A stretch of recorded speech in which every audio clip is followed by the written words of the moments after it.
Les cours des matières premières avancent de façon paradoxale. Il y a d'abord ceux qui baissent alors qu'ils devraient augmenter. C'est le cas de l'or et du pétrole. Habituellement très sensible aux risques géopolitiques, le contexte a tout pour mettre les prix sous pression. Syrie, Irak, Libye, Nigeria, Ukraine, Russie, les foyers de tension se sont multipliés et les pays pétroliers sont impliqués. Pourtant, nulle trace de ces tensions sur le cours du Brent. Bien au contraire, le baril a enfoncé le plancher des $100 début septembre, soit un recul d'environ 15% depuis le début de l'été. De son côté, l'or, valeur refuge par excellence en période de stress, reste coincé entre 1200 et 1400 $ l'once depuis plus d'un an et aucun retournement n'est perceptible. Pour une fois, une partie de l'explication tient dans les fondamentaux des marchés. Pour le pétrole, l'Agence internationale de l'énergie a pour la 3e fois cette année abaissé sa prévision de demande pour 2014 et celle de 2015. Une demande en berne sur fond de conjoncture morose face à une offre abondante liée au pétrole de schiste américain. Même cause et mêmes effets pour l'or. La demande est aussi dans le rouge, en repli de 16% au deuxième trimestre par rapport à la même période de 2013, alors que dans le même temps, l'offre augmentait de 10%. Enfin, dernier facteur commun de baisse, le lien entre les cours de ces deux matières est celui du dollar.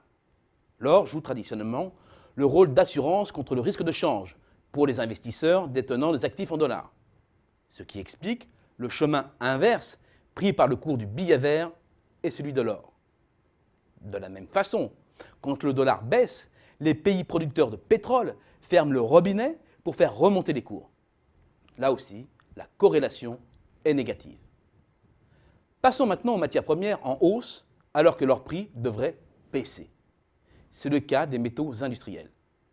Pris dans leur ensemble, les cours ont progressé de près de 12% depuis fin mars.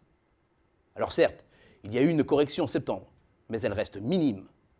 C'est pourtant en principe le meilleur baromètre de la croissance mondiale. Or, il n'indique aucune dépression et pourrait même être le signe avant-coureur d'une future embellie. Ce n'est pas notre interprétation à Xerfi. Non, le niveau élevé des cours s'explique par l'impulsion d'une poignée de métaux dont les prix ont flambé sous l'impact d'un assèchement de l'offre, avéré ou anticipé. Le cas du nickel est exemplaire.